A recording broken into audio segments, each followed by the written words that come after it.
Assalamualaikum warahmatullahi wabarakatuh. Perkenalkan, nama saya Deswita Anggun Trisyani dari kelas 11-2. Di sini saya ingin mengerjakan tugas ujian praktek bahasa Indonesia tingkat lanjut dengan membaca prosa yang berjudul Sepotong Senja untuk Pacarku yang diciptakan oleh Seno Gumira Aji Dharma. Surat cinta yang berisi potongan senja oleh Seno Gumira Aji Dharma. Alina tercinta, bersama surat ini kukirimkan padamu sepotong senja dengan angin, debur ombak, matahari terbenam, dan cahaya keemasan. Apakah kamu menerimanya dalam keadaan lengkap? Seperti setiap senja di setiap pantai, tentu ada juga burung-burung, pasir yang basah, selaut batu karang, dan barangkali juga perahu lewat di jauhan. Maaf, aku tidak sempat menelitinya satu persatu. Mestinya ada juga lokan, batu yang berwarna-warni, dan bias cahaya cemerlang yang berketat pada buih yang bagaikan impian selalu saja membuat aku mengangankan segala hal yang paling mungkin kulakukan bersamamu, meski aku tak tahu semua itu akan tetap tinggal sebagai kemungkinan yang entah kapan menjadi kenyataan. Kukirimkan sepotong senja ini untukmu, Alina, dalam amplop yang tertutup rapat dari jauh, karena aku ingin memberikan sesuatu yang lebih dari sekedar kata-kata. Sudah terlalu banyak kata-kata di dunia ini, Alina, dan kata-kata ternyata tidak mengubah apa-apa. Aku tidak akan menambah kata-kata yang sudah tak terhitung jumlahnya dalam sejarah kebudayaan manusia, Alina. Untuk apa? Kata-kata tidak ada lagi gunanya dan selalu sia-sia. Lagi pula, siapakah yang masih sudi mendengarnya? Di dunia ini semua orang sibuk berkata-kata tanpa peduli apakah ada orang lain yang mendengarnya. Bahkan mereka juga tidak peduli dengan kata-katanya sendiri. Sebuah dunia sudah kelebihan kata-kata tanpa makna. Kata-kata sudah der dan tidak dibutuhkan lagi. Setiap kata bisa diganti artinya, setiap arti bisa diubah maknanya. Itulah dunia kita, Alina. Kukirimkan sepotong senja untukmu, Alina. Sebuah kata-kata cinta. Kukirimkan padamu sepotong senja yang lembut dengan langit kemerah-merahan yang nyata dan betul-betul ada dalam keadaan yang sama seperti ketika aku mengambilnya saat matahari hampir tenggelam ke balik cakrawala. Alina yang manis, Alina yang sendu. Akan kuceritakan padamu bagaimana aku mendapatkan senja itu untukmu. Sore itu, aku duduk seorang diri di tepi pantai, memandang dunia yang terdiri dari waktu, memandang bagaimana ruang dan waktu bersekutu, menjelmakan alam itu untuk mataku. Di tepi pantai, di tepi bumi, semesta adalah sapuan warna keemasan dan lautan adalah cairan logam. Meski buih pada debur ombak yang menghempas itu tetap saja putih seperti kapas dan langit tetap saja ungu, dan angin tetap saja lembab dan basah, dan pasir tetap saja hangat ketika kuusapkan kakiku ke dalamnya. Kemudian, tiba-tiba senja dan cahaya gemetar. Keindahan berkutat melawan waktu dan aku tiba-tiba teringat padamu. Barangkali senja ini bagus untukmu, pikirku. Maka kupotong senja itu sebelum terlambat. Kukerat pada 4 sisi lantas, lalu kumasukkan ke dalam saku. Dengan begitu, keindahan itu bisa abadi dan aku bisa memberikannya padamu. Setelah itu, aku berjalan pulang dengan perasaan senang. Aku tahu kamu akan menyukainya karena kamu tahu itulah senja yang selalu kamu bayangkan untuk kita. Aku tahu kamu selalu membayangkan hari libur yang panjang, perjalanan yang jauh, dan barangkali sepasang kursi malas pada sepotong senja di sebuah pantai di mana kita akan bercakap-cakap sembari memandang langit sambil berangan-angan sambil bertanya-tanya apakah semua ini memang benar-benar terjadi. Kini senja itu bisa membawa kamu kemana-mana. Ketika aku meninggalkan pantai itu, kulihat orang datang berbondong-bondong. Ternyata mereka menjadi gempar karena senja telah hilang.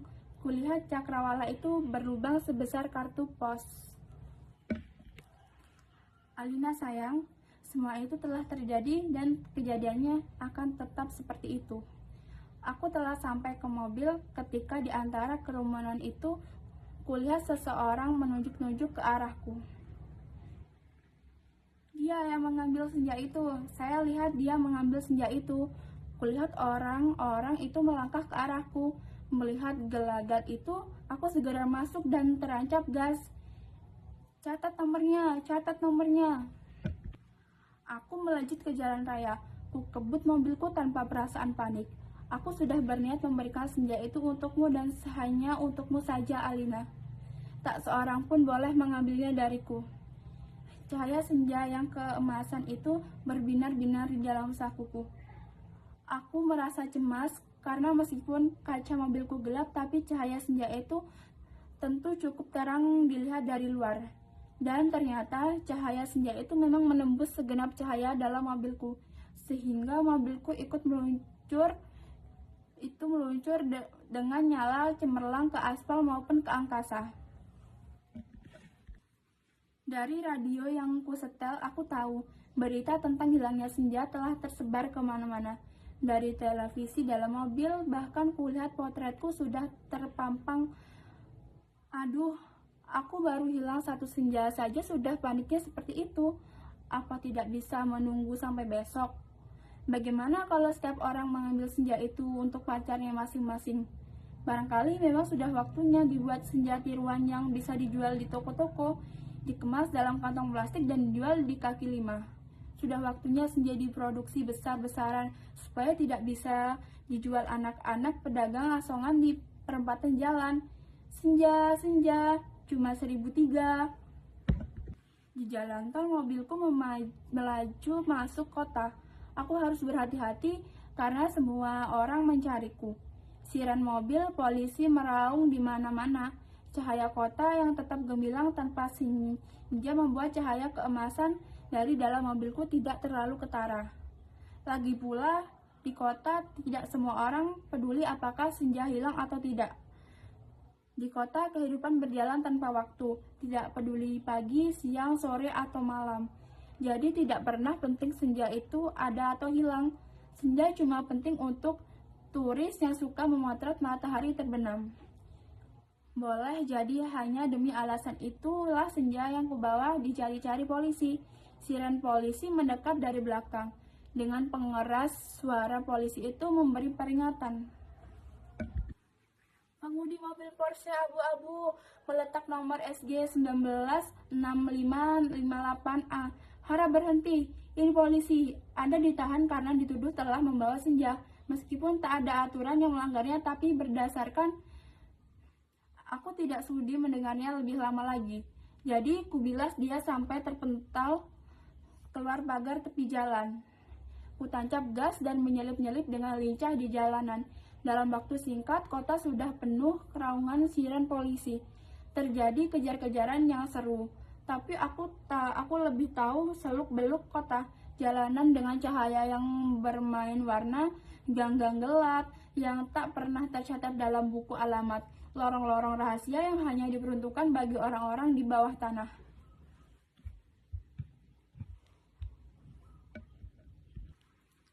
Satu mobil terlempar di jalan layang, satu mobil lain terserat di sebuah kampung, dan satu mobil lagi terguling-guling menabrak truk dan meledak lantas terbakar. Masih ada 2 polisi bersepeda motor mengejarku. Ini soal kecil, mereka tak pernah bisa mendahuluiku. Dan setelah kejar-kejaran beberapa lama, mereka kehabisan bensin dan pengendaranya cuma bisa memaki-maki.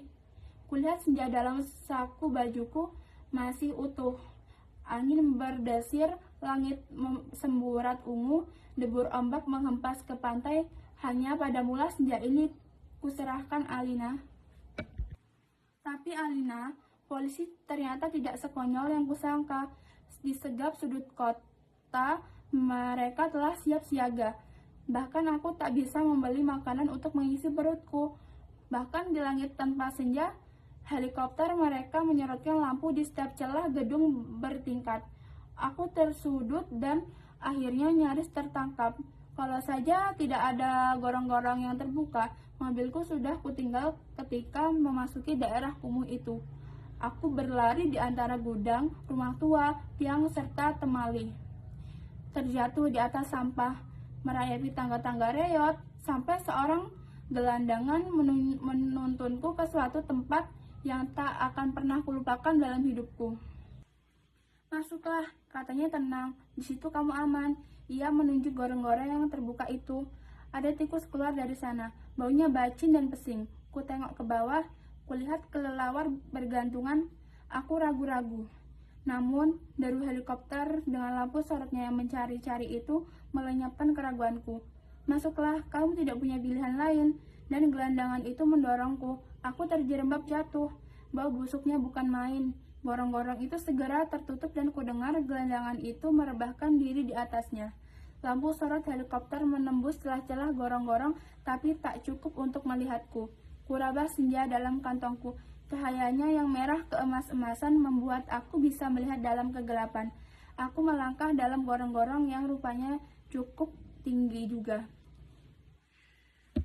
Kusibukan kelelawar bergantungan yang entah mati entah hidup itu. Kulihat cahaya putih di ujung gorong-gorong. Air busuk mengalir setinggi lutut, namun makin ke dalam makin surut. Di tempat yang kering kulihat anak-anak gelandangan duduk maupun tidur-tiduran. Mereka berserakan memeluk rebana dengan mata yang tidak memancarkan kebahagiaan. Aku berjalan terus melangkahi mereka dan coba bertahan. Betapapun ini lebih baik daripada aku harus menyerahkan senja Alina.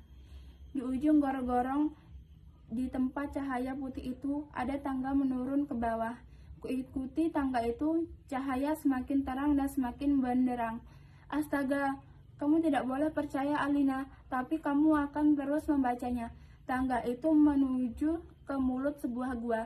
Dan tahukah kamu ketika aku keluar dari gua itu, aku ada di mana? Di tempat persisi sama dengan tempat di mana aku mengambil senja itu untukmu, Alina. Bagus, ombak, angin, dan kepak burung. Tak lupa cahaya keemasan dan bisa ungu pada mega-mega yang berarak bagaikan aliran mimpi.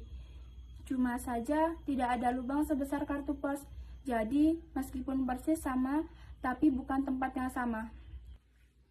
Aku berjalan ke tepi pantai, tenggelam dalam guyuran alam yang perawan. Nyor, tentu saja, matahari dan dasar lautan yang bening dengan lidah ombak yang berdesis-desis.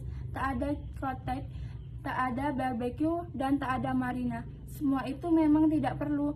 Senja yang bergetar melawan takdir membiasakan cahaya keemasan ke tepi semesta. Aku sering malu sendiri melihat semua itu. Alina, apakah semua itu mungkin diterjemahkan dalam bahasa? Sambil duduk di tepi pantai, aku berpikir-pikir, untuk apakah semua ini kalau tidak ada yang menyaksikannya? Setelah berjalan ke sana kemari, aku tahu kalau dunia dalam gorong-gorong ini kosong melompong. Tak ada manusia, tak ada tikus, apalagi dinosaurus. Hanya burung yang terpekak, tapi ia sepertinya bukan burung yang bertelur dan membuat sarang. Ia hanya burung yang dihadirkan sebagai ilustrasi saja, ilustrasi senja. Ia hanya burung berkepak dan berkepak terus di sana. Aku tak habis pikir, Alina. Dan alam seperti ini dibuat untuk apa? Untuk apa senja bisa membuat seseorang ingin jatuh cinta? Itu jika tak ada seekor dinosaurus pun menikmatinya. Sementara di atas sana orang-orang ribut kehilangan senja. Jadi, begitulah Alina, kuambil juga senja itu, kukerat dengan pisau Swiss yang selalu kubawa pada 4 sisinya. Sehingga pada cakrawala itu terbentuk lubang sebesar kartu pos. Dengan 2 senja di saku kiri dan saku kanan melangkah pulang. Bumi berhenti beredar di belakangku, menjadi kegelapan yang basah dan bacin. Aku mendaki tangga kemudian menuju gorong-gorong bumiku yang terkasih. Sampai di atas, setelah melewati kelelawar bergantungan, anak-anak gelandangan berkaparan, dan air setinggi lutut. Kulihat polisi-polisi dan helikopter sudah pergi. Gelandangan yang menolongku sedang tiduran di bawah tiang listrik sambil meniup saksofon. Aku berjalan mencari mobilku, masih terparkir dengan baik di supermarket. Nampaknya bahkan baru saja dicuci. Sambil mengunyah pizza, segera aku kebut mobilku menuju pantai. Dengan 2 senja di saku kiri dan kanan, lengkap dengan matahari, laut, pantai, dan cahaya keemasan masing-masing. Mobilku bagai memancarkan cahaya ilahi. sepanjang jalan layang, sepanjang jalan tol, ku tancap gas dengan kecepatan penuh. Alina, kekasihku, pacarku, wanitaku. Kamu pasti sudah tahu apa yang terjadi kemudian. Kupasang senja yang dari gorong-gorong pada lubang sebesar kartu pos itu dan ternyata pas. Lantas kukirimkan senja yang asli ini untukmu lewat pos. Aku ingin mendapatkan apa yang kulihat pertama kali, senja dalam arti yang sebenarnya. Bukan semacam senja yang ada di gorong-gorong itu. Kini gorong-gorong itu betul-betul menjadi gelap, Alina. Pada masa yang akan datang, orang-orang tua akan bercerita pada cucunya tentang kenapa gorong-gorong itu menjadi gelap. Mereka akan berkisah bahwa sebenarnya ada alam lain di bawah gorong-gorong dengan matahari dan rembulannya sendiri. Namun, semua itu tidak lagi karena seorang telah mengambil senja untuk menggantikan senja lain di atas bumi. Orang-orang tua itu juga akan bercerita bahwa senja yang asli telah dipotong dan diberikan oleh seseorang kepada pacarnya. Alina yang manis, paling manis, dan akan selalu manis. Terimalah sepotong senja itu hanya untukmu, dari seseorang yang ingin membahagiakanmu. Awas, hati-hati dengan lautan dan matahari itu. Salah cahayanya membakar langit dan kalau tumpah airnya bisa membanjiri permukaan bumi. Dengan ini, kukirimkan pula kerinduanku padamu dengan cium, peluk, dan bisikan terhangat dari sebuah tempat yang paling sunyi di dunia. Demikian pembacaan teks prosa dari saya. Saya akhiri. Wassalamualaikum warahmatullahi wabarakatuh.